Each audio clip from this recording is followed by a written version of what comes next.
The 9,415 meeting of the Security Council is called to order. At the outset of this meeting, I should like, on behalf of the members of the Security Council, to express our profound sadness over the devastating earthquake that hit Morocco last Friday and the deadly flooding that has affected Libya over the past days. These events have led to the loss of thousands of lives.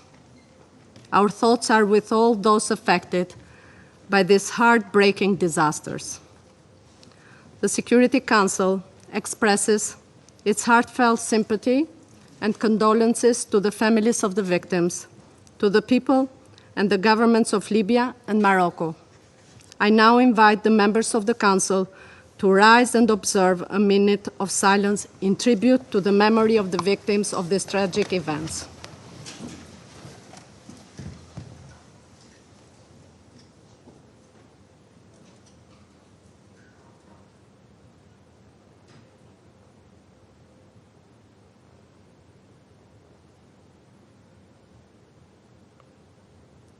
Thank you.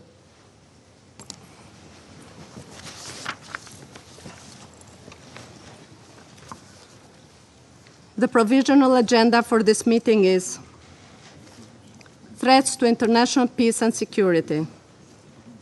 The agenda is adopted. In accordance with Rule 37 of the Council's Provisional Rules of Procedure, I invite the representative of Ukraine to participate in this meeting. It is so decided.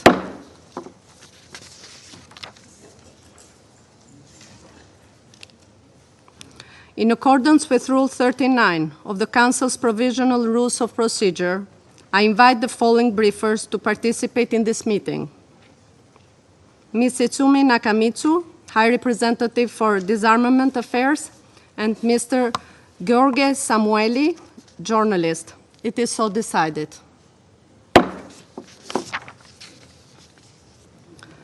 The Security Council will now begin its consideration of item 2 of the agenda. I now give the floor to Ms. Itsumi Nakamitsu.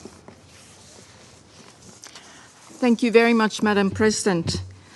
Madam President, distinguished members of the Security Council, Excellencies, ladies and gentlemen, since my last briefing to the Security Council on this topic only weeks ago, the provision of defensive military assistance to the armed forces of Ukraine has continued in the context of the full-scale invasion of Ukraine launched by the Russian Federation on 24th of February 2022 in violation of the United Nations Charter and international law.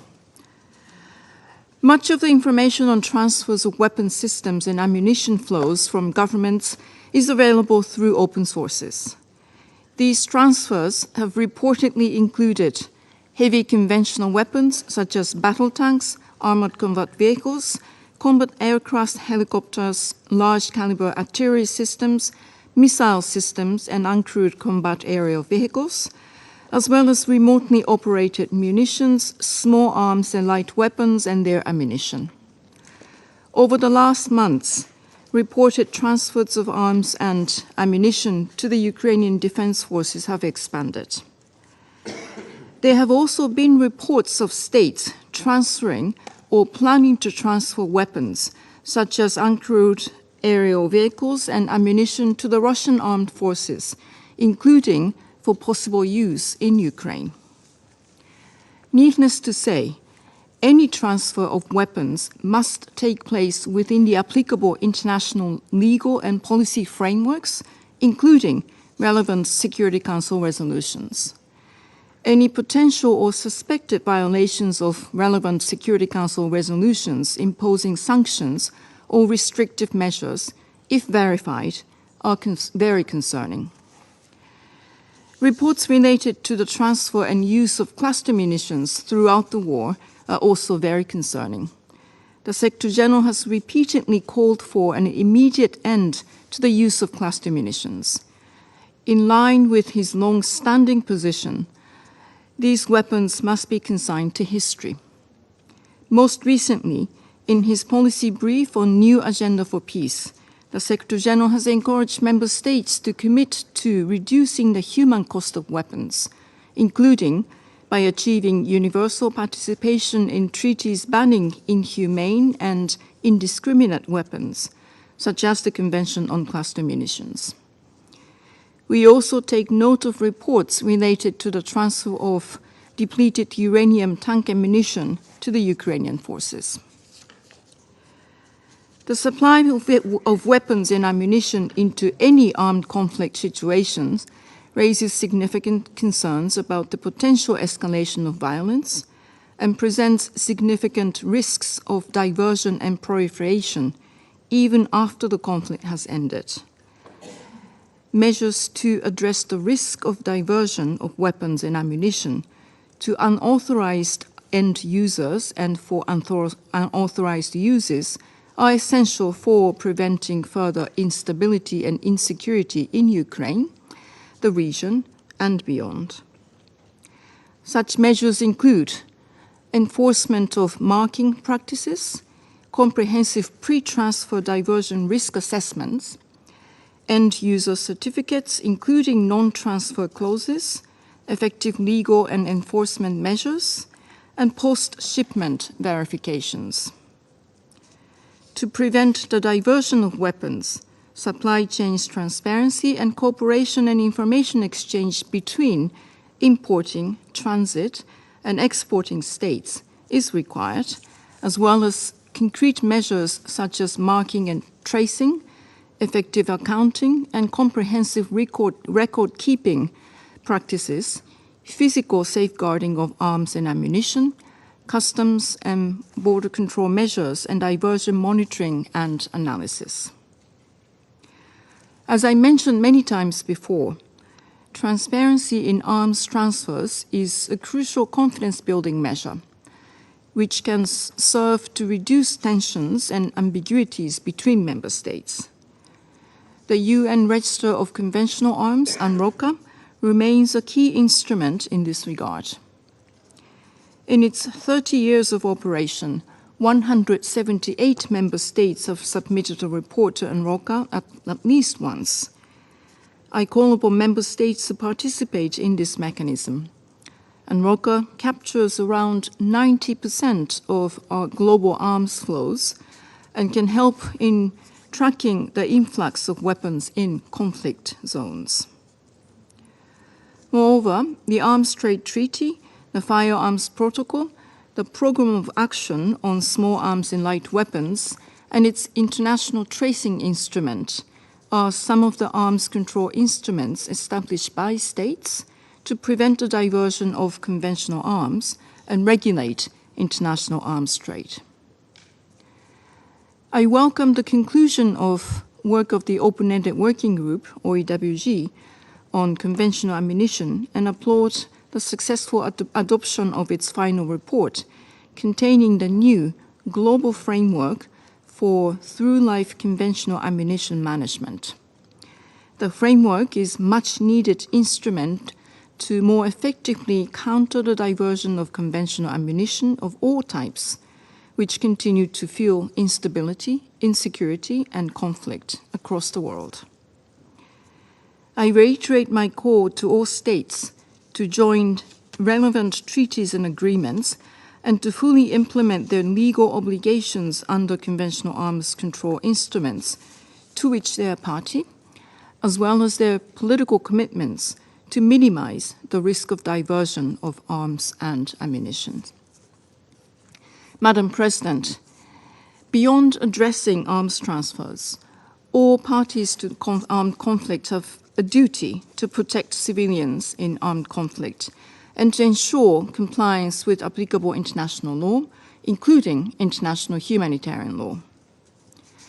From 24th of February 2022 to 27th of August this year, the Office of the High Commissioner for Human Rights has recorded 26,717 civilian casualties in Ukraine, with 9,511 killed, and 17,206 injured.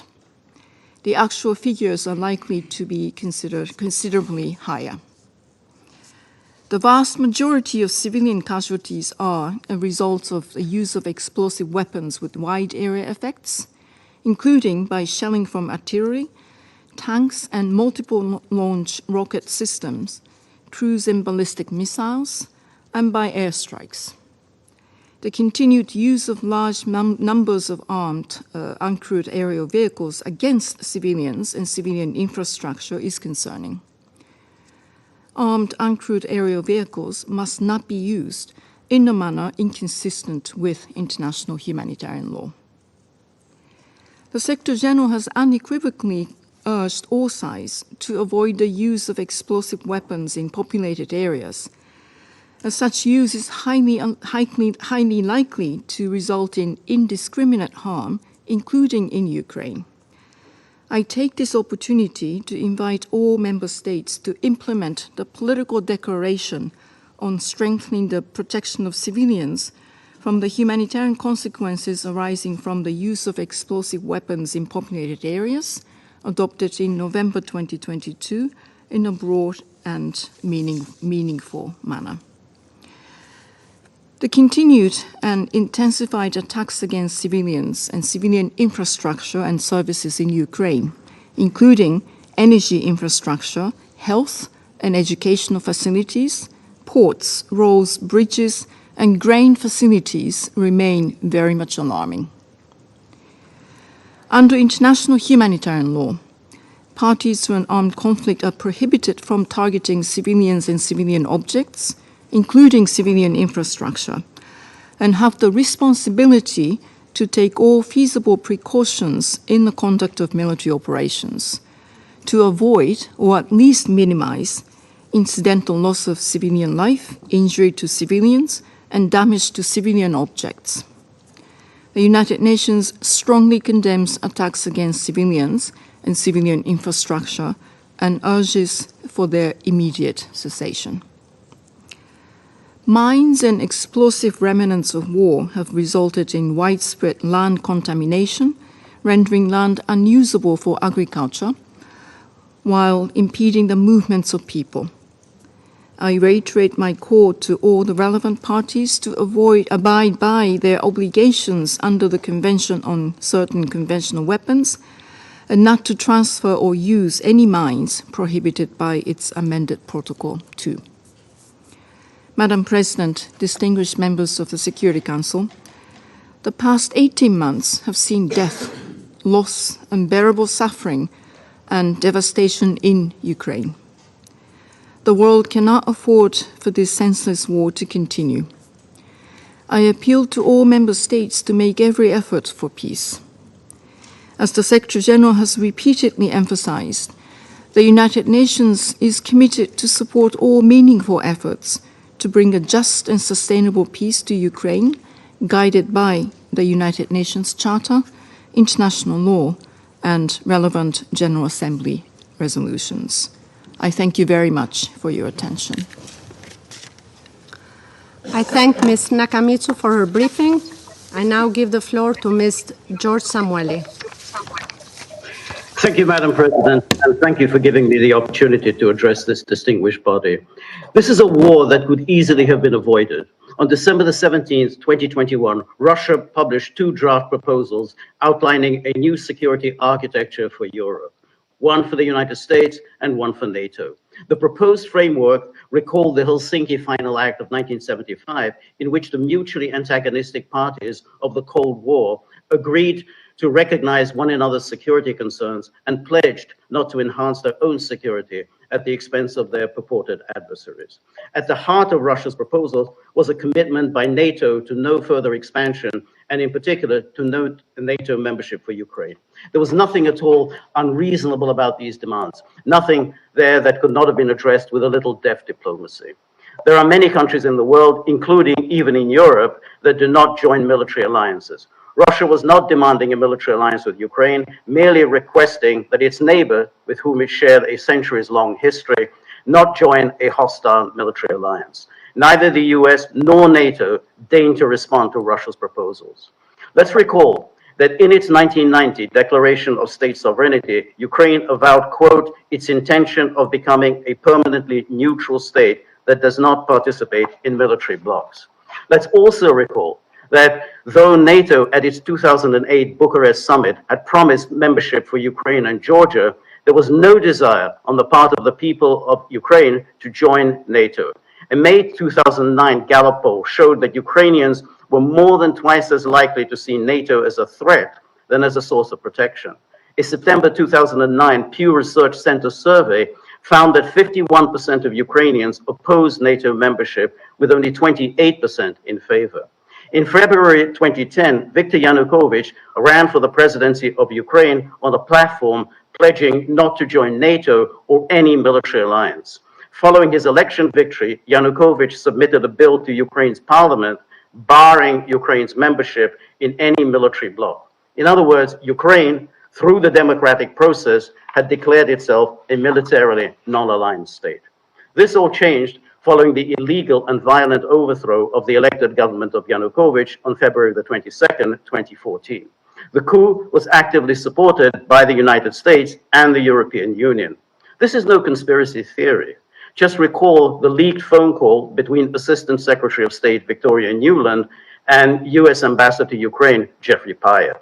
During the call, which took place weeks before the coup, the two US officials happily discussed who would and who wouldn't be part of the post-Yanukovych regime.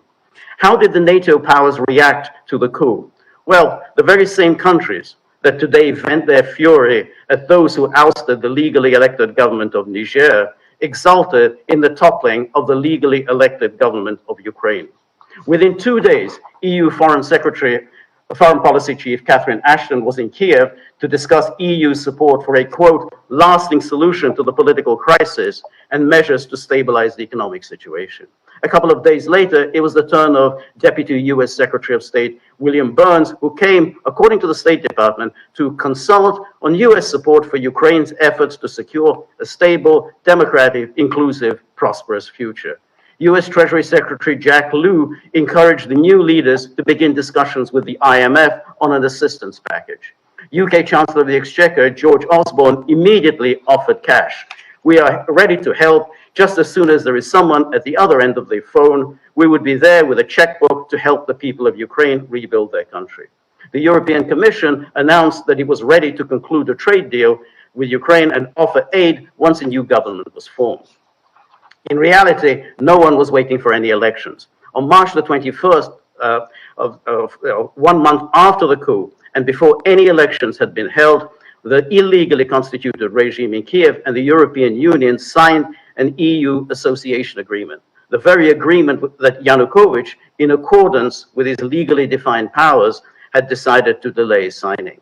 The association agreement, one should add, had a strong security and defense component. Ukraine and the EU agreed to, quote, promote gradual convergence in the area of foreign and security policy, including the common security and defense policy. The common security and defense policy is, of course, a backdoor into NATO. President of the European Council, Herman Van Rompuy, issued a statement congratulating the people of Ukraine for taking to the streets and using violence to ensure that the association agreement was signed. Quote, the refusal to sign the association agreement with the European Union created a popular uprising, a political and cultural shift. We pay tribute to those who gave their life for freedom. And he went on, without a trace of irony, the agreement recognizes the aspirations of the people of Ukraine to live in a country governed by values, by democracy, and the rule of law. The most important consequence of this coup was the disenfranchisement of the people of the east and the southeast of Ukraine, Yanukovych's base of support. Much like sovereign people anywhere else in the world, they did not appreciate the violent overthrow of the leader they had voted for, and they refused to accept the legitimacy of the coup regime. Today, the United States is sending people to prison for decades for calling into question the integrity of the 2020 election.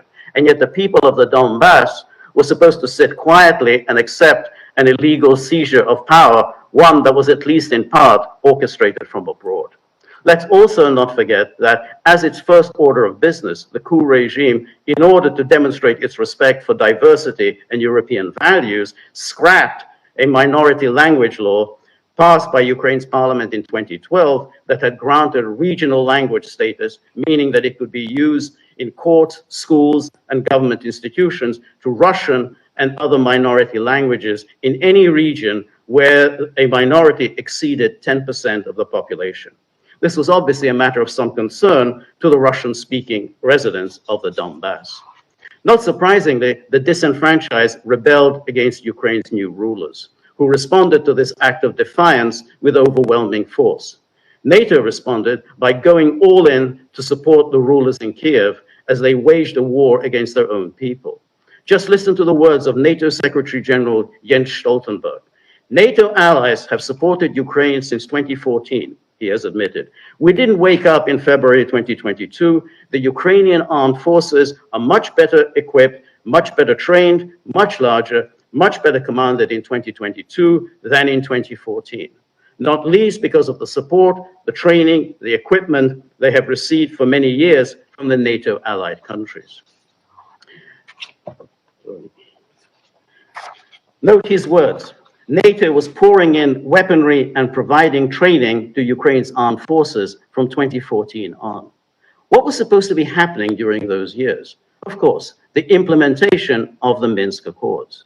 The Minsk Accords constituted a step-by-step reconciliation process signed by the Kiev government and the representatives of the breakaway regions that would have led to their reintegration into Ukraine. The key condition was to be a constitutional amendment granting the breakaway regions special status. France, Germany, and Russia served as guarantors. The UN Security Council endorsed the Minsk Accords in 2015 in Resolution 2202. We now know that neither Kiev, nor France, nor Germany took their pledges seriously. Former Ukraine President Petro Poroshenko, who signed the Minsk agreements on behalf of Ukraine, has admitted that he never had the slightest intention of fulfilling their terms. What is the result of the Minsk agreement? He boasted a few months ago, we win 8 years to create an army, we win 8 years to restore economy. Former German Chancellor Angela Merkel has also admitted that Minsk was never anything more than a mechanism to buy time for Ukraine. The 2014 Minsk agreement was an attempt to give Ukraine time. Merkel told the weekly Die Zeit last September, it used this time to become stronger, as you can see today. And she went on, it is clear to all of us that this was a frozen conflict, that the problem had not been solved, but that is precisely what gave Ukraine valuable time. In other words, she pretended to go along with Minsk, even though she didn't believe in it for a second. Former French President François Hollande echoed Merkel. Since 2014, Ukraine has strengthened its military posture. He told Kiev Independent last December, indeed, the Ukrainian army was completely different from that of 2014. It was better trained and equipped. It is the merit of the Minsk agreements to have given the Ukrainian army this opportunity. From 2014 on, the NATO powers continued to pour arms into Ukraine, pretending to be interested in implementing Minsk, while in reality encouraging Ukraine to resolve the problem of the Donbass by force. The result was some 14,000 deaths in the Donbass. Since February 2022, NATO countries have continued pouring weaponry into Ukraine. The list is mind-boggling. Shoulder-fired man-power systems, anti-ship missiles, anti-aircraft missiles, Stinger missiles, tanks, armored personnel carriers, fighting vehicles, attack helicopters, howitzers, multiple launch rocket systems, high-mobility artillery rocket systems, drones, anti-tank missiles, Patriot missile systems, long-range cruise missiles, depleted uranium shells, and cluster munitions. Ukraine is now promised F-16 fighter aircraft and long-range army tactical missile systems. In addition, NATO countries, particularly the United States, have provided tactical intelligence to Ukraine, enabling it to target and kill Russians. What the NATO powers have notably failed to do is offer a convincing explanation as to what they are trying to achieve. President Biden once suggested that the goal was regime change. Defense Secretary Lloyd Austin said the objective is to degrade Russia's military capability. US National Security Advisor Jake Sullivan says that it's all about, quote, not letting Russia run roughshod over Ukraine, something that would allegedly place the continent of Europe at military risk. US Secretary of State Antony Blinken claims that investing in Ukraine's strength paves the way for diplomacy. UK Foreign Secretary James Cleverly claims that giving the Ukrainians the tools they need to finish the job is the swiftest path to peace. NATO Stoltenberg says the more gains Ukraine makes, the stronger their hand will be at the negotiating table. None of this makes the slightest sense. Does anyone seriously believe that as soon as Ukraine makes serious gains, the NATO powers will decide to call it a day and demand that Ukraine head towards the negotiating table? Of course not. Any Ukrainian success would immediately be touted as a reason for stepping up military deliveries. That is why today there is no diplomacy and there is no negotiating table. Former Israeli Prime Minister Naftali Bennett has disclosed that he came close to reaching a peace agreement within a few days of the start of the war. As Bennett describes the agreement, Ukraine would pledge not to join NATO, and Russia would abandon its goal of the so-called demilitarization and denazification of Ukraine. However, according to Bennett, Western leaders, Boris Johnson in particular, blocked the deal. The pattern was to be repeated in Istanbul at the end of March. A peace agreement was in the offing, but then Boris Johnson flew to Kiev and urged Zelensky to drop the idea. Putin was a war criminal, Johnson said. He should be crushed, not negotiated with. Even if Ukraine were ready to sign a deal, Johnson told Zelensky, the NATO powers were not. Following the collapse of the talks, Turkey's foreign minister declared, quote, there are those within the NATO member states that want the war to continue and Russia to get weaker. The truth is, key NATO powers want to keep the war going because Russians are dying and military contractors and their lobbyists are getting rich. US politicians are at least honest about admitting this. Just listen to Senator Richard Blumenthal. We're getting our money's worth in our Ukraine investment. For less than 3% of our nation's military budget, we've enabled Ukraine to degrade Russia's military strength by half, all without a single American service woman or man injured or lost. Or to Senator Mitt Romney, the money spent on Ukraine, he said, was the best national defense spending we've ever done. We're losing no lives, and we're diminishing and devastating the Russian military. And of course, Senator Lindsey Graham, who famously chirped, Russians are dying, best money we've ever spent. To sum up, NATO powers embarked on a deliberately provocative policy back in 2008 when they offered NATO membership to a country that wasn't interested in it. Doubled down on the policy when they supported the overthrow of an elected government in 2014, then compounded their errors by pouring in weaponry for 8 years, refusing to implement the Minsk Accords, and ignoring Russian warnings about red lines. Now they are keeping a war going, even as casualties continue to mount, and the dangers of world war, and thus of nuclear conflict, continue to escalate.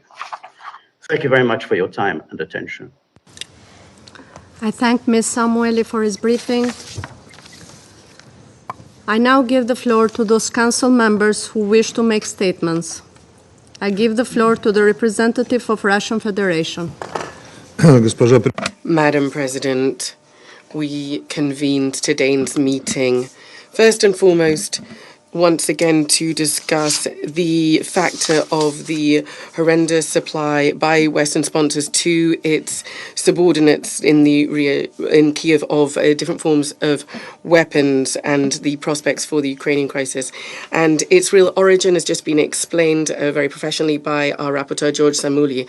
We would urge the Council to consider this every month, and each time there are new issues that warrant our discussion. Recently, Ukrainian American officials provided information that Kiev has already received from the US and its allies military and other assistance to the tune of more than $100 billion. And following the visit last week to Ukraine by the Secretary of State, Mr. Blinken, another supply to the tune of $1 billion was made as well. The Kiev regime is just trying to say that there's been no failure, but there has been failure in the counteroffensive. So there are all sorts of shenanigans going on. Before the visit by Blinken last week, the Zelensky regime, using hackneyed scheme, conducted a provocation, a missile attack on Konstantinov, which was pinned immediately on Russia. So the CCTV, however, showed that the opposite was true, and this upset the calculations of the Kiev provocateurs. Ultimately, we are seeing now that the Kiev regime and its sponsors are trying to dumb down this subject and not draw any attention to this act of provocation.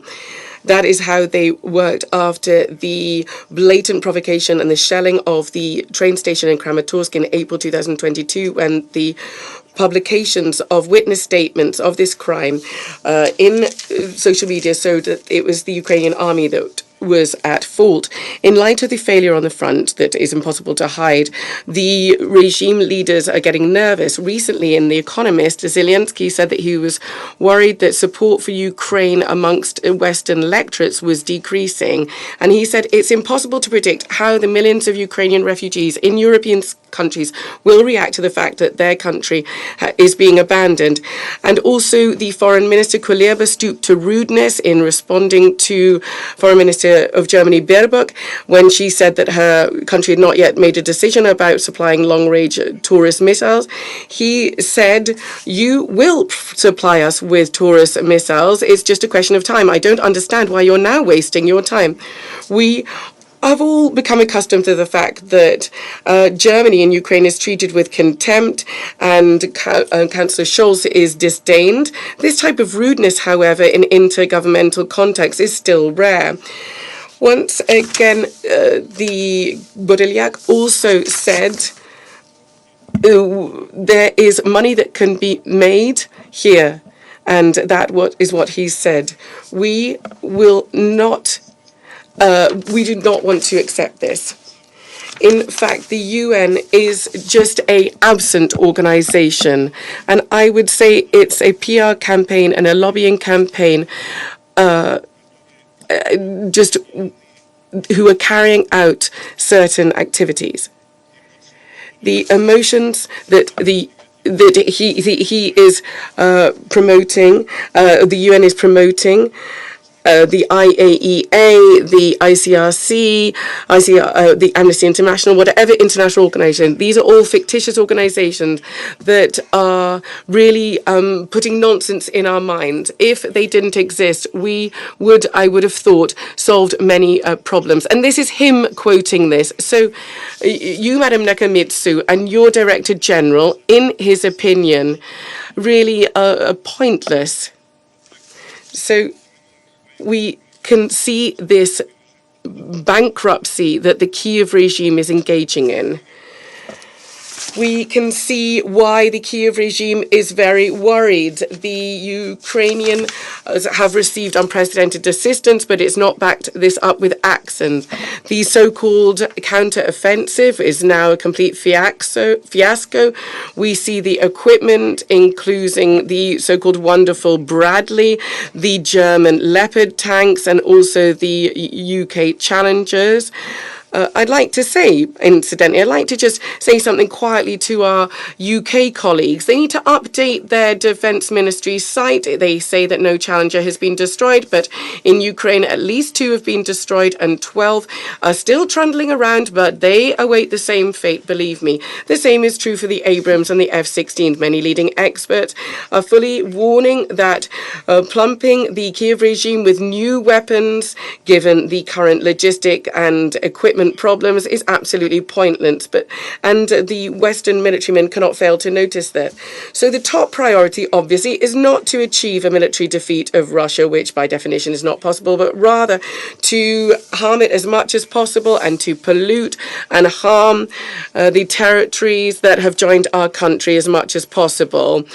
At the same time as the Western colonizer used the burnt earth tactics in Africa and Asia in the same vein, they placed mines and unexploded ordnances in Indochina, Syria, and Afghanistan. They're behaving in exactly the same way. We just should recall that the UK provided the UAF with depleted uranium shells, and such dangerous weapons planned to be sent to Kiev from the US as well, and they are preparing them along with their Abrams tanks. We see this hypocritical campaign in the West saying that depleted uranium shells are really not harmful. They will, I'm sure, say that they're good for your health soon. In this regard, I'd like to recall the trial in Italy of more than 7,000 military servicemen who were poisoned by the NATO actions in in Yugoslavia, 400 of them died. But of course, nobody cares in the West about Serbs. And also cluster munitions that the US, in large quantities, is supplying to Ukraine, including inter alia, because conventional arms or conventional shells are decreasing in availability. And they are saying that US cluster munitions are not harmful to people because they are high-tech, they're precision ones, but all the other ones are of a poor quality, and in particular because a lot of them don't explode. Of course, this runs counter to basic facts. The Human Rights Watch representatives in their report have said that among civilians, last year, 95% of victims were caused by cluster munitions, in particular in Iraq, Laos, Lebanon, Myanmar, Syria, and in Ukraine, and 71% of those victims are children. Most of the shelling, for example, the Ukrainian army shelled Izium in 2022. The decision of the US to supply Ukraine with cluster munitions is unconscionable. In response to this, according to reports, the Biden administration is preparing a decision about supplying the Kyiv regime with long-range missiles with cluster munitions. But the U.S. Investigative Committee has said that up to a third of these cluster munitions might not explode, and they might remain in the ground as a threat for decades for civilians. And this is despite the fact that the unanimous opinion of military experts is that these munitions do not provide Ukraine with an advantage on the battlefield. They're not beneficial. So what are Washington and London being guided by in authorizing these criminal shells? They clearly don't have any shred of decency left. They didn't have any, indeed, when they razed towns to the ground in Yugoslavia, Libya, Iraq, Syria, and Afghanistan. So I suppose why should they have a shred of decency now when they're conducting this proxy war against Russia in Ukraine to the last Ukrainian? The fact that the US is backing the Kyiv regime has been proved by Michael Miller, the head of staff, who in real time, using satellites, is monitoring the situation on the battlefield. But he didn't hide the fact that all of the intelligence gathered is helping them. So in other words, Washington has no desire whatsoever to end this war. This war is just something that is enriching America. We've talked about that in previous meeting about the outrageous profits of Western corporations, most of which do not leave the territory of the US and other Western backers of the Kyiv regime. Recently, there's been much testimony about the unprecedented levels of corruption here. Talking about grey areas that have been harnessed by the US to supply arms to Ukraine, I'd just like to talk to you about one more issue. Recently, the American media published information about the role of the arms trader Mark Morales, who back in 2009 was accused in the US of money laundering. Thanks to his contacts with the Pentagon and also his personal ties with the Ukrainian military command, his firm has become an important chain in supplying arms and ammunition for Soviet production systems in Ukraine. As a result, Mark Morales has enriched himself to the tune of hundreds of millions of dollars. So a businessman is getting contracts from the US government to supply arms to another state with its backing. You can only imagine the network of corruption here, not only that's taking place in front of the US administration, but with its direct support. And we understand from journalists that this work started at least a year before they started the SMO in Ukraine. We can say that our greedy American colleagues, do they really want peace here? We've seen that greed runs through their very veins. According to the New York Times, in Texas, in Mesquite, there's a new factory being built for artillery shells for the Ukrainian army. It's noteworthy that when sensible voices were raised in the area about the insane supply to the Kyiv regime of arms, these people were severely criticized. Do you know why? Well, a newspaper has published, and this is a quote this information. This creates jobs for people. Why would they be working against the interests of the people that they're supposed to represent? And this newspaper actually supports this opinion, saying efforts to arm Ukraine and Kiev's insatiable appetite for weapons and ammunition, it has prompted a defense production bonanza in the US. In this situation, this is not the ugly heart of the American position to support Ukraine. Earning money based on pain and suffering of others. Ukraine itself is continuing its totalitarian dictatorship. However, the current Kyiv authorities are basing its policy on a Nazi ideology and hoisting people up to the level of Hitler. We're looking at horrific corruption and astonishing volumes of financial and material assistance being provided by the West despite this. One of the worst manifestations of this is the way the Kyiv regime treats its own people. It is harming people who reject military service, and the way that they use Ukrainian refugees as pawns. According to OCHA from February last year, or rather the UNHCR, 2,852 people, 1,000 people rather, left Ukraine and went to Russia. If you add to them the 3 million inhabitants of Donbass who left after the civil war that was started in 2014 by the Kyiv regime, then our country has the right to say that it is one of the main hosts for Ukrainian refugees. Despite the lofty statements about assistance for Ukrainian refugees, there are no guarantees for their safety. They're not protected. The most vulnerable category of people are women and children. They are subject to abuse and exploitation. These terrible factors are things that cannot be hidden. Ukrainians are also subject to trafficking in human beings. We've seen that there's a black market and in trading of organs as well. So there is the transplant of anatomical material of persons. There is a law on this, and there has to be authorization from the living donor or from their relatives. But really the worst thing is what's happening to children. Children have, or the parents did not agree for their children's organs to be donated after their death.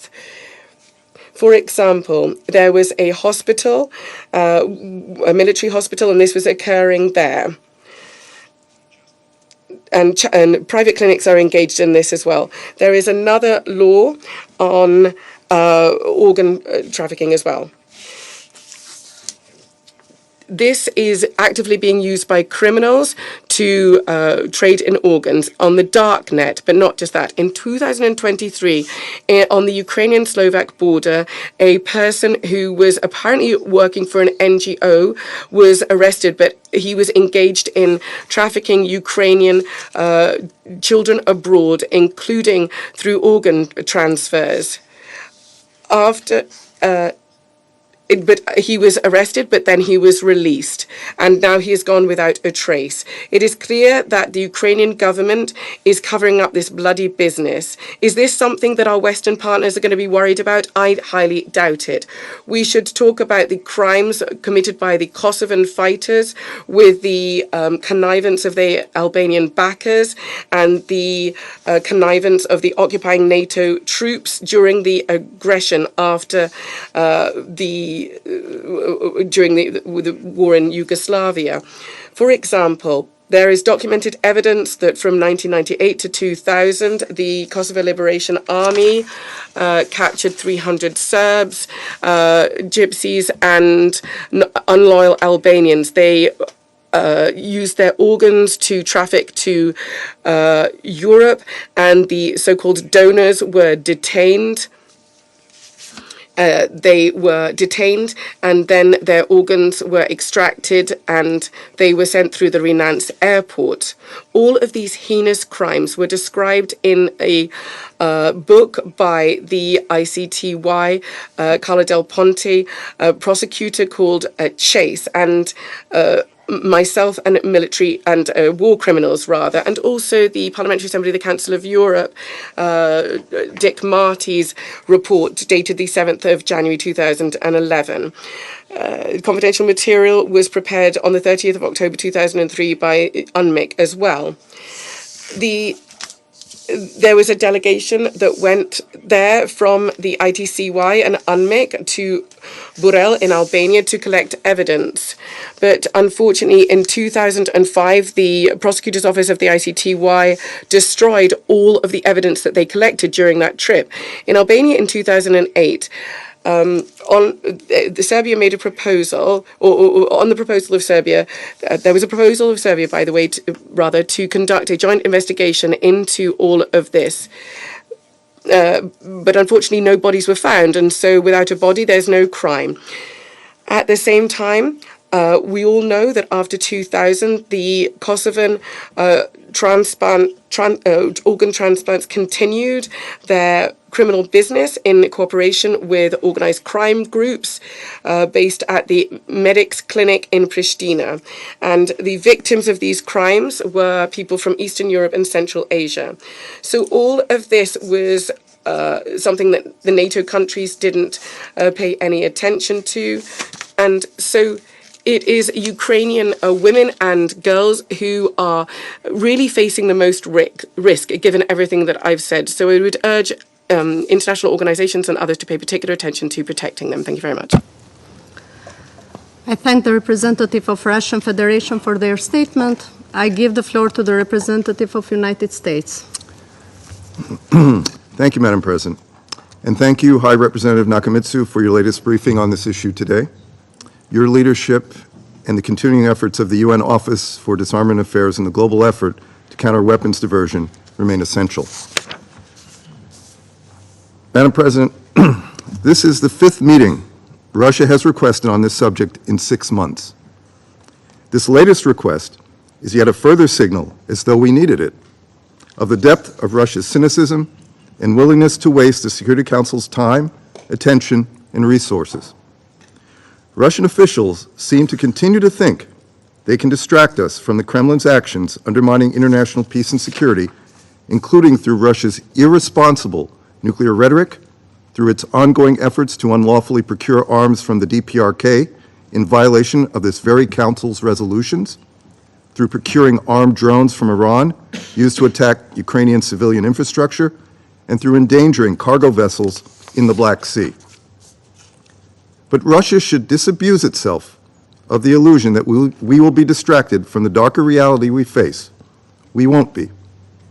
We last met on this topic not even 4 weeks ago.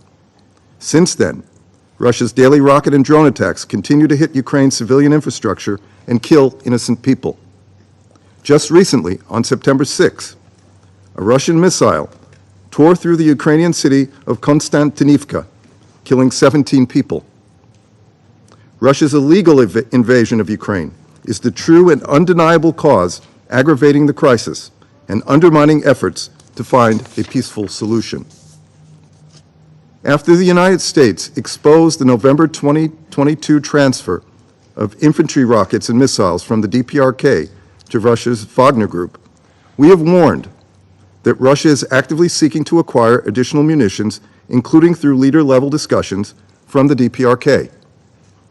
Security Council resolutions prohibit all UN member states from procuring arms or related materiel from the DPRK.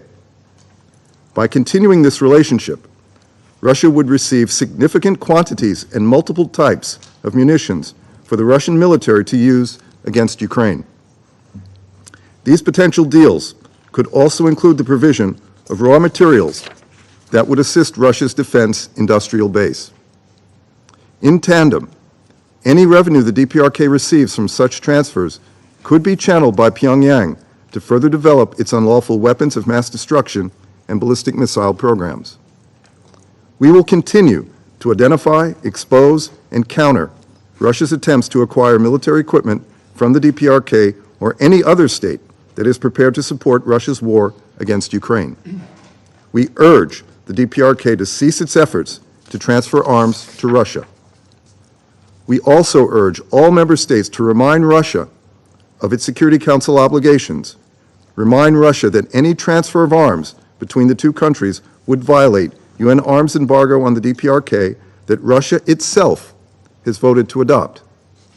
Unfortunately, as we know, this is not the only time Russia has violated a Security Council resolution to procure arms. There is extensive documentation of Russia receiving hundreds of unmanned aerial vehicles from Iran for use against Ukraine, including recently downgraded information provided by the U.S. Defense Intelligence Agency and shared with this Council. Such transfers are violations of Security Council Resolution 2231, and we know these weapons have been used in attacks on Ukraine's civilian infrastructure. The United States, along with other member states, have called on the Secretary General to authorize an investigation into these serious violations of Resolution 2231. We are still waiting for a substantive response to this request. Moreover, Russia has refused to allow the examination of evidence of Iranian transfers of these unmanned aerial vehicles and has instead worked to actively prevent an investigation by the Secretariat. These acts only further demonstrate Russia's continued attempts to undermine the credibility of this Council. The United States will continue to demonstrate its enduring commitment to supporting Ukraine's self-defense, including through the provision of arms and equipment that enable Ukraine to defend its territory and protect its people from Russia's unprovoked and unjustified war of aggression.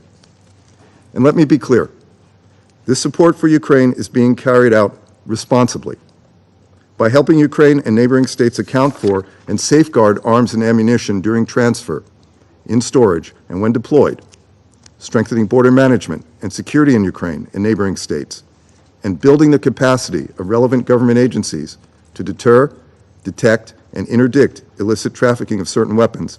We are taking concrete steps to address threats posed by the potential diversion of weapons. In fact, as we work closely with Ukraine and other partners to ensure our military assistance is properly safeguarded and used appropriately by Ukraine in its self-defense, Russia remains at this stage the only known vector of diversion of advanced conventional weapons. If Russia were concerned about reducing conflict and mitigating potential illicit weapons diversion, it would choose to end the war it started and withdraw its forces rather than escalate with nuclear rhetoric, barrages of missiles, human rights abuses and war crimes, crimes against humanity, and violation of various UN Security Council resolutions and the UN Charter. We once again renew our calls for Russia to end its war and to do so immediately. Madam President, just a few points on cluster munitions. With regard to cluster munitions, let me be clear. When used appropriately against military targets, cluster munitions are an effective battleground tool for the defeat of dismounted infantry, including the entrenched positions, and against lightly armored mobile forces, which reflects the situation on the ground in Ukraine. Missions across the country. Thank you, Madam President. I thank the representative of the United States. I give the floor to the representative of France. Madame la Présidente, je remercie la haute représentante. Thank you, Madam President. I thank the representative of the United States. I give the floor to the representative of France. Madame la Présidente, je remercie la haute représentante pour son exposé. Une fois de plus, en demandant la tenue d'une réunion sur les livraisons d'armes occidentales à l'Ukraine, la Russie voudrait contraire au principe de la Charte des Nations Unies. C'est la Russie qui a décidé de porter atteinte à l'intégrité territoriale et à la souveraineté de l'Ukraine. It was Russia that Cette decided to violate agression the et territorial la integrity and tentative sovereignty illégale of d'annexion de Ukraine. territoires This ukrainiens par la aggression Russie and ont the été illegal condamnés attempt par l'Assemblée to générale à annex une très Ukrainian large territories majorité. by Russia was condemned Rappelons by the aussi General qu'il ne Assembly tient by qu'à a la large Russie majority. de Let mettre us fin à cette guerre recall that it sans préjudice is à sa only up to propre Russia to put sécurité. an end to this Il war suffirait de without cesser son any agression et de damage to retirer its ses own troupes du security. territoire It would be ukrainien, enough for it comme l'a to demandé end its la Cour internationale aggression de and justice withdraw dès its le troops 16 from mars Ukrainian 2022. territory as demanded by the International Court La of Russie Justice dénonce le starting on the soutien 16th militaire of March apporté of par les pays 2022. occidentaux à l'Ukraine, Russia has un État denounced the qu'elle military agresse. support provided by the Cependant, Western countries to pour soutenir sa guerre Ukraine. d'agression, la State that Russie it has se procure assaulted. des drones de However, combat to auprès de l'Iran, maintain its war of aggression, ainsi Russia que des has missiles et des munitions procured auprès de la Corée du Nord. combat drones from faisant, Iran as well as la missiles Russie and munitions viole from North les Korea. By résolutions doing this, et les Russia has sanctions violated que ce Conseil resolutions a and adoptées sanctions that this à Council l'unanimité. adopted unanimously. Depuis le déclenchement de cette guerre Since par la the Russie, start of la this France a war fait le choix, avec ses by partenaires, Russia, de soutenir France l'Ukraine has dans l'exercice de son chosen droit together with its à la partners to support légitime Ukraine in défense, exercising its conformément right to à l'article legitimate defense in 51 conformity with de la Article Charte des Nations 51 of Unies. the United Nations Nous Charter. fournissons à l'Ukraine de We façon have légale provided to des matériels Ukraine qui renforcent son appareil de legally défense. Nous avons equipment that notamment strengthens transféré à its l'Ukraine des defense capacités de capacity, défense in particular antiaérienne transfer to qui Ukraine l'aident à se air défendre defense face aux frappes capacities that indiscriminées help par la it Russie defend itself contre ses from infrastructures indiscriminate civiles. strikes conducted by Russia Cette against aide its militaire a civilian pour seul infrastructure. objectif, en This permettant aux military Ukrainiens de se assistance has a défendre, sole de rendre goal possible des by allowing négociations Ukrainians to crédibles defend themselves lorsque to l'Ukraine le décidera. make it possible to Nous have entendons credible ainsi negotiations créer when les Ukraine will conditions d'un decide to do règlement so. diplomatique We juste et durable hope to sur create des the bases conditions for a conformes au droit diplomatic resolution international. that is just and lasting on the France basis of maintiendra ce international soutien law. aussi France longtemps will que maintain its nécessaire, support as long as necessary, comme elle s'y est engagée avec ses as it partenaires has pour aider le committed peuple itself to ukrainien do à together with préserver its sa partners to souveraineté help the et Ukrainian son people intégrité preserve its territoriale. sovereignty and territorial Depuis plus integrity. d'un an et demi, For over a year and cette a guerre a half, this engendré des war souffrances has immenses caused pour immense le peuple suffering for the ukrainien Ukrainian et des people and has répercussions had catastrophiques pour le catastrophic monde entier, repercussions for the en world, particulier pour for les the whole populations world, des in pays particular vulnérables, for the notamment populations of the most s'agissant de la vulnerable sécurité countries, alimentaire. in particular La in terms France of food restera security. engagée France will en faveur continue to d'une be paix juste et engaged in durable. favor of Celle-ci a ne just peut and être lasting fondée peace. This can que only sur le be based respect on du droit respect for international et de international law and the l'intégrité territorial territoriale de integrity l'Ukraine. of Ukraine. Je vous remercie. Thank you. I thank the representative of France for their statement. I give the floor to the representative of United Kingdom. Thank you, President. And let me start by thanking High Representative Nakamitsu for her clear and expert briefing. President, this weekend, a Russian missile struck a car carrying humanitarian aid workers on the road to Bakhmut, killing 2 and leaving others badly injured. One of many attacks on those trying to deliver essential humanitarian assistance. Newly declassified UK intelligence reveals that Russia fired multiple missiles at a Liberian-flagged cargo ship in the Black Sea on the 24th of August. It is only thanks to Ukraine's air defences, which shot down the missiles, that Russia's attacks on this civilian ship failed. Russia's bombardment of Ukrainian ports and grain infrastructure has destroyed 280,000 tons of grain. That's enough to feed 1 million people for a whole year. In short, Russia is employing the tactics of a bankrupt aggressor that knows its military cannot win on the battlefield and instead seeks desperate ways to inflict pain on civilians and put pressure on the international community. So let's call this meeting out for the farce that it is. Russia is once again misusing this council in an attempt to obfuscate its responsibility for atrocities in Ukraine. Russia has convened this council at the same time as North Korea's leader Kim Jong-un crosses the DPRK-Russia border for a meeting with President Putin. There is incontrovertible evidence that Russia is negotiating potential deals for significant quantities and multiple types of munitions from the DPRK to be used against Ukraine.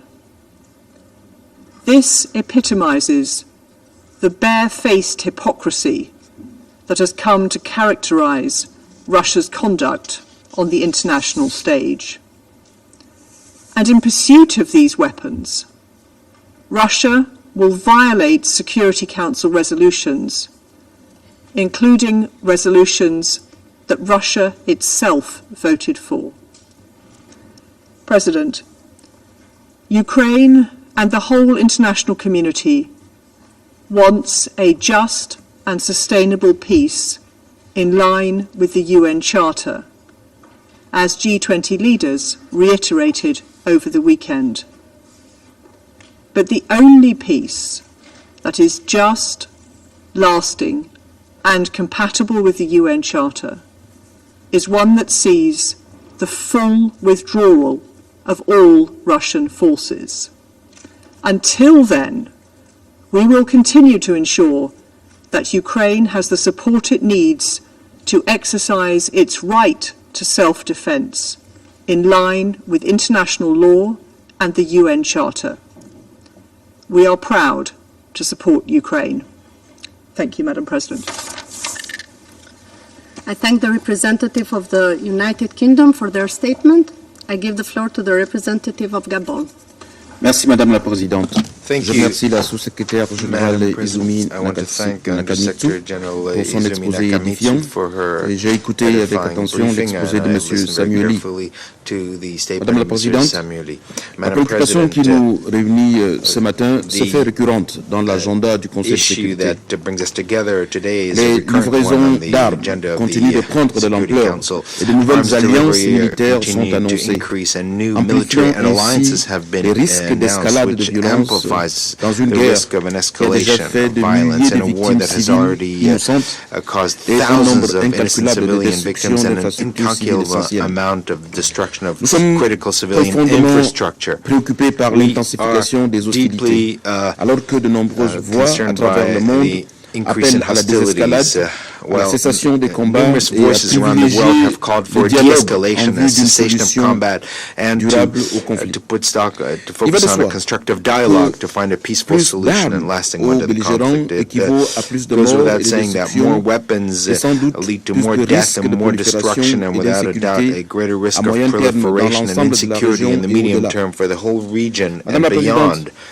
Madam le President, réarmement massif des massive belligérants de la guerre en rearmament Ukraine of contribue à mettre à mal belligerents in Ukraine les efforts considérables consentis par la undermines communauté the internationale considerable en faveur du efforts of the désarmement international et de la community in favor of non-prolifération des armes de disarmament tout genre. and non-proliferation of weapons of L'augmentation all des sorts. flux d'armes dans la The région, increase que ce the soit flow of pour des weapons to raisons the region, offensives whether it's ou de for contre-offensives, offensive or emporte counter-offensive manifestement le risque reasons, d'aggraver la situation. clearly Parce que runs the les risk of circulations peu aggravating the contrôlées situation d'armes et because of munitions scantily ne feront controlled sans doute deliveries of qu'alimenter la weapons belligérance and munitions et rendre will encore plus only difficile fuel la belligerence recherche d'une and solution thwart efforts négociée. at mediation Bien entendu, by les making it more premières difficult to victimes find a seront peaceful solution. And encore of et course, toujours the des civils first innocents. victims of this will Madame always la be, Présidente, as always, il will est be innocent illusoire de civilians. part et Madam d'autre President, d'envisager it la is paix an en illusion by misant either sur une side victoire to militaire. strive for peace by L'acquisition banking on de a nouveaux military stocks d'armes victory. risque surtout The de acquisition of fragmenter new davantage stockpiles of la weapons paix will et further prolonger le shatter conflit peace and avec des prolong the conséquences conflict humanitaires plus graves. with the most serious Je saisis humanitarian cette occasion consequences. pour I'd like to souligner take this et rappeler opportunity notre to engagement underscore commun and recall our qui common constitue engagement, l'esprit même de la Charte which des Nations epitomizes Unies, the à very savoir spirit of the de UN protéger Charter, les that peuples is, du monde to du fléau de la protect the guerre. people of the En le world from disant, the scourge of je war. réitère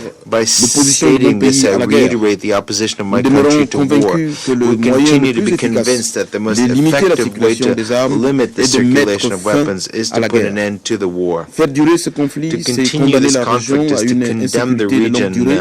to a Les belligérants long-term doivent redoubler insecurity. d'efforts The pour belligerents prévenir must des step up risques their de efforts to détournement des prevent the armes risk classiques of diversion en of utilisant les conventional weapons instruments by using et mécanismes régionaux et regional internationaux instruments existants, and notamment mechanisms and le international PCA, ones that exist, interest, in l'instrument particular the international Arms de Trade Treaty traçage. and the Nous International appelons toutes les parties à Tracing privilégier le Instrument. dialogue We call on all et à parties s'engager dans des to négociations de bonne foi put faith in afin de faire dialogue taire and to les armes commit to good et de faith jeter les negotiations in fondations order d'une paix durable to silence et d'une weapons coexistence and pacifique. to lay Je the vous remercie. groundwork for lasting peace and peaceful I coexistence. thank the Thank you. representative of Gabon for their statement. I give the floor to the representative of United Arab Emirates.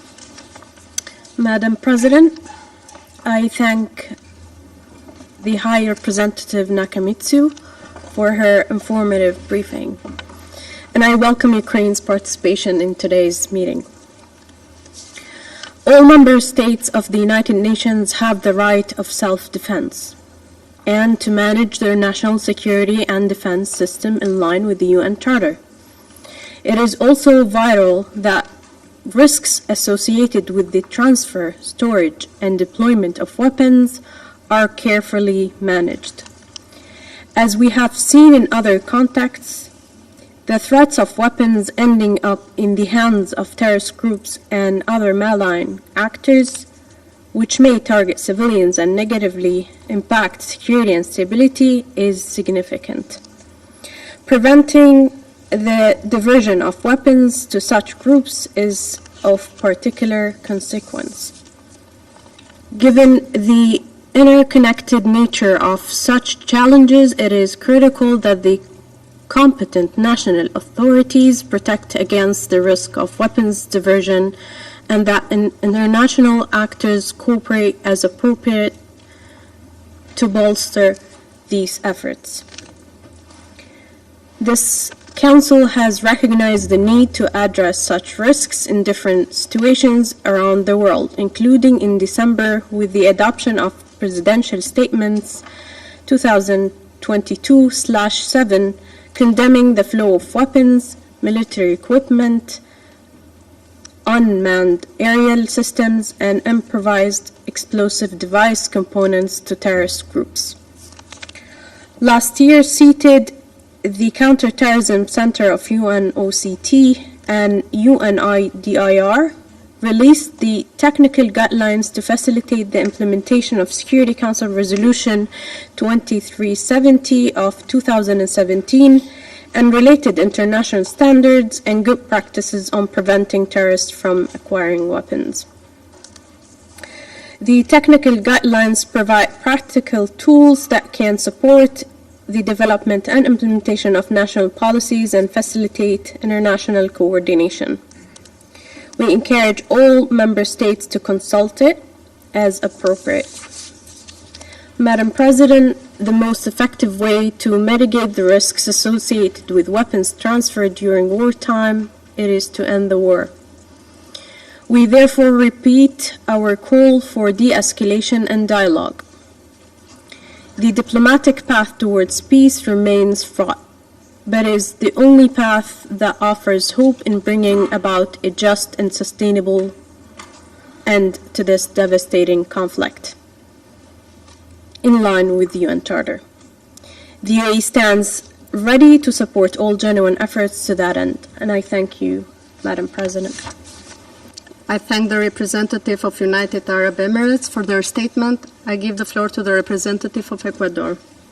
Señora Presidente, Madam agradezco la exposición President, I'm informativa grateful for de the la alta representante briefing by para the High Asuntos de Desarme, Representative for Disarmament Izumi Affairs, Nakamitsu. Izumi Nakamitsu. Reitero una vez más I would like to la once posición again reiterate del Ecuador de the rechazo position of a la violencia Ecuador, armada, la the rejection of militarización y armed el violence, armamentismo. militarization, and Lamento arms una vez race. más And que la once again, I invasión prolongada regret contra that the Ucrania extended continúe invasion, exacerbando el gasto against militar Ukraine global continues que en to 2022 worsen ya global military sobrepasaba spending that in los 2 billones 2022 de dólares. already exceeded $2 trillion.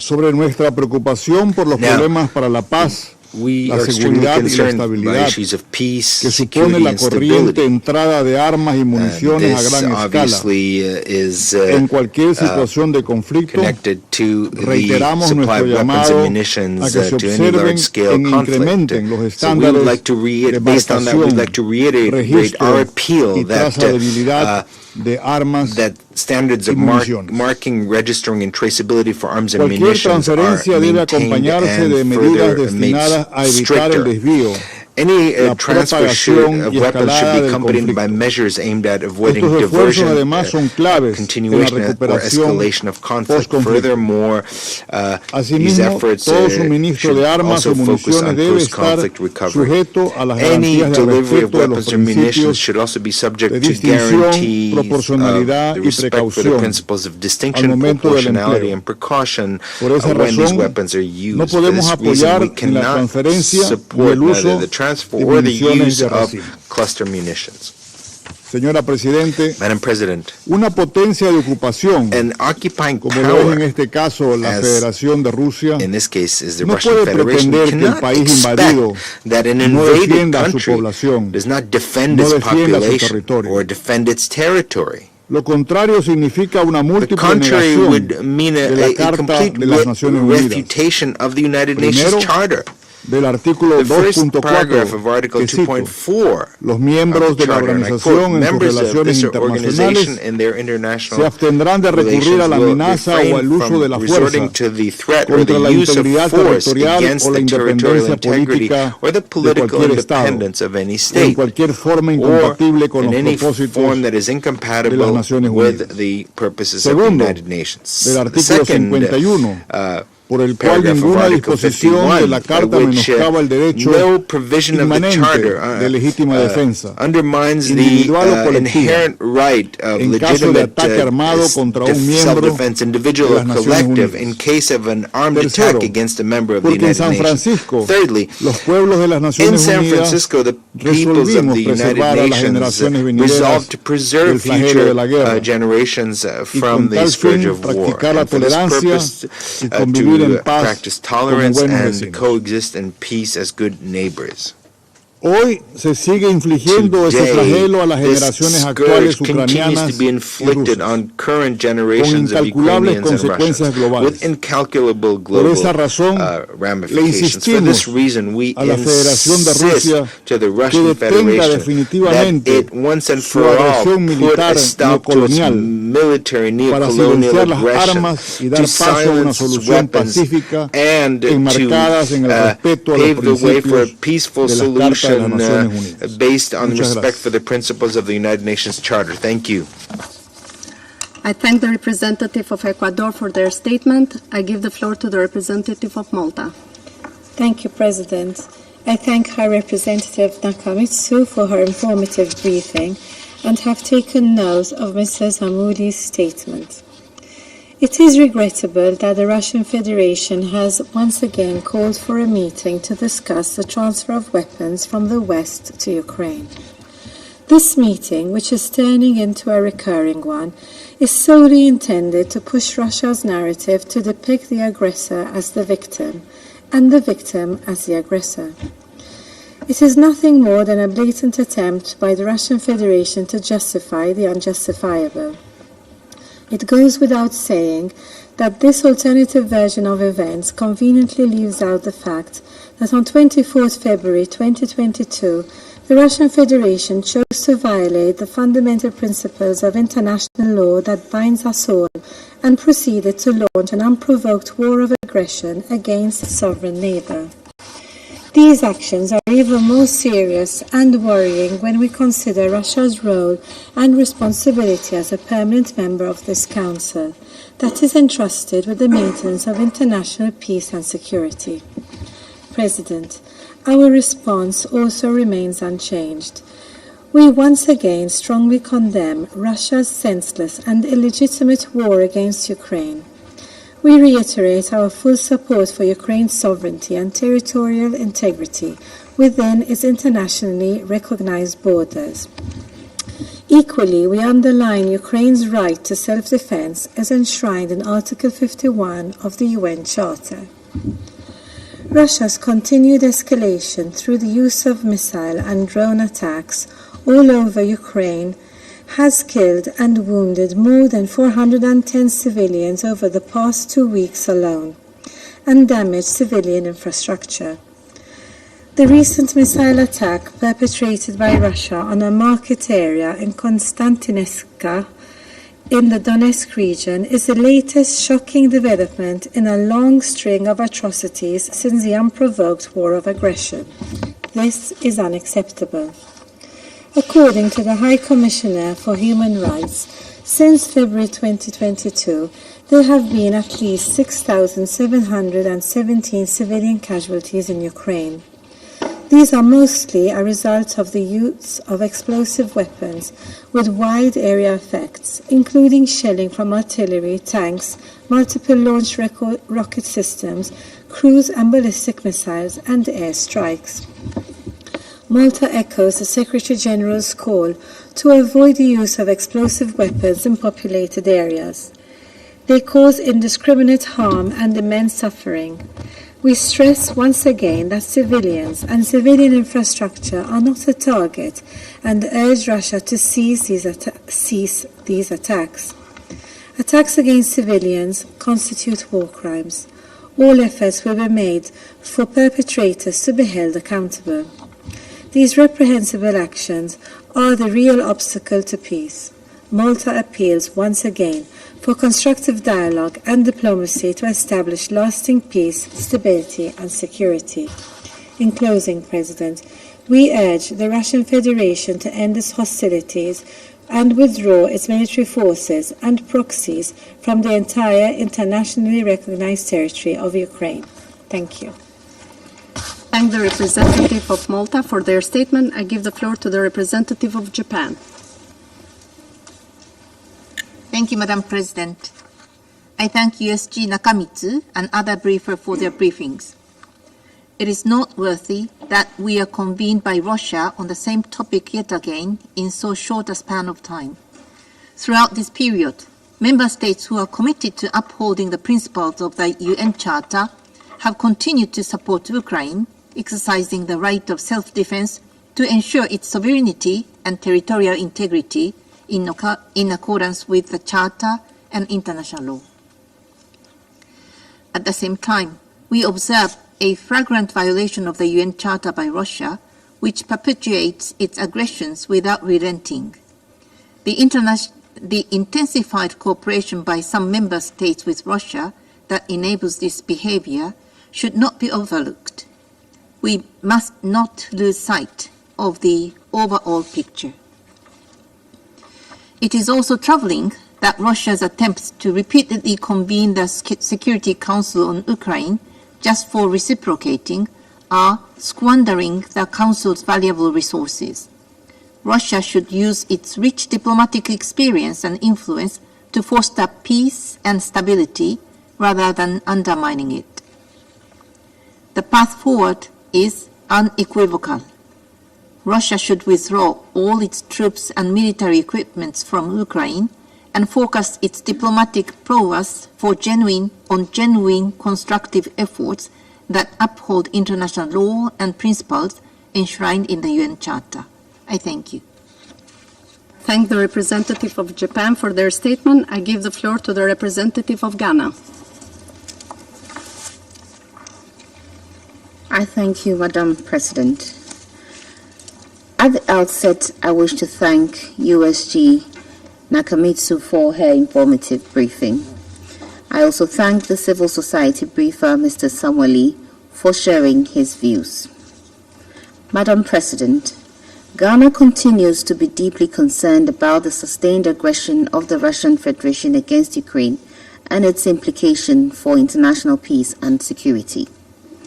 We reiterate the continuing commitment of Ghana to the sovereignty, political independence, and territorial integrity of Ukraine within its internationally recognized borders, and reaffirm Ukraine's inherent right to self-defense afforded by the rules of international law and the Charter of the United Nations. As the Council addresses once more the subject of the supply of weapons to Ukraine, our view is that there is no alternative to winning the peace in Ukraine. We continue to be minded by the growing numbers of civilian casualties and the risk associated and the risk occasioned to international peace and security by the proliferation of arms. Nothing is normal about the prevailing security and humanitarian situations in Ukraine, as ordinary and innocent citizens continue to pay the price of the war with their lives and livelihood. We reiterate our calls on all sides to endeavor to uphold the obligations imposed by international humanitarian law for the protection of civilian lives during war and the preservation of life-supporting infrastructure.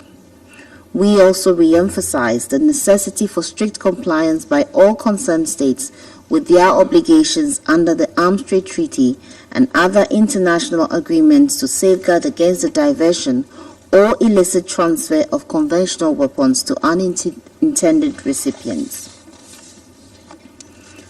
Madam President, Ghana believes strongly in seeking an immediate end to the intensifying military contestation, and we believe that this must occupy the attention of the Council and the international community, while efforts are also made to facilitate constructive dialogue between the warring parties. As we have stated in our previous statements in the Council, the security interests and concerns of the parties can best be addressed through peaceful means and not the barrel of the gun. We therefore encourage the drawing of lessons from past UN-mediated conflicts to support a peaceful, comprehensive, and lasting resolution of the conflict between the Russian Federation and its neighboring country, Ukraine. In closing, we call once more on the Russian Federation to immediately and unconditionally withdraw its troops from the internationally recognized borders of Ukraine, to accord with the rules of international law and the core values of the Charter of the United Nations. I thank you. I thank the representative of Ghana for their statement. I give the floor to the representative of Brazil. Thank you, Madam Chair. I thank USG Nakamitsu and Mr. Samueli for their briefings, and I welcome the representative of Ukraine to this meeting. Our position has not changed since our previous meeting on this issue last month. Brazil fully recognizes and upholds the right of all states to self-defense under Article 51 of the UN Charter.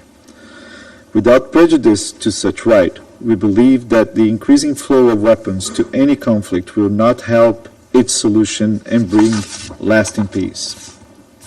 In particular, the introduction of increasingly more destructive weapons feeds the spiral of armament and makes peace even more elusive, with consequences well beyond the battlefield. An additional factor of instability brought by the transfer of weapons and ammunition to conflict zones is the constant risk of diversion to non-state actors, including criminals and terrorist groups. Brazil urges all member states to adhere to the Arms Trade Treaty and other instruments to prevent diversion. Madam President, all states must abide by the responsibility under international humanitarian law. We reiterate our call for all parties to honor and respect international humanitarian law and the fundamental principles distinguishing combatants from civilians. There should be no acceptable collateral damage when the stakes are the well-being of civilians. We strongly urge the parties to prevent harm to residential areas, energy and transport infrastructure, and port facilities.